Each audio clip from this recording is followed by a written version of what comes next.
Hi all. Today I will show you three different ways on how to switch off your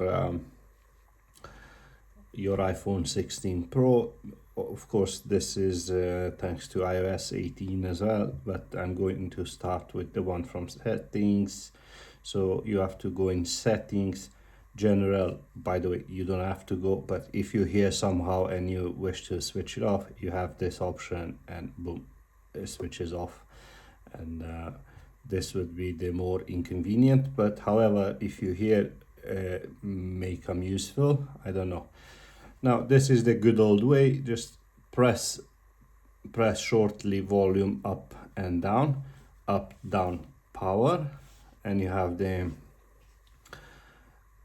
slide to power off. And finally with iOS 18 we have for a change something that was needed, because this is a bit difficult. You just swipe from top, and finally we have a power button on screen. I know it looks like Android, but we needed this. Thanks for watching. I'll see you guys in the next one.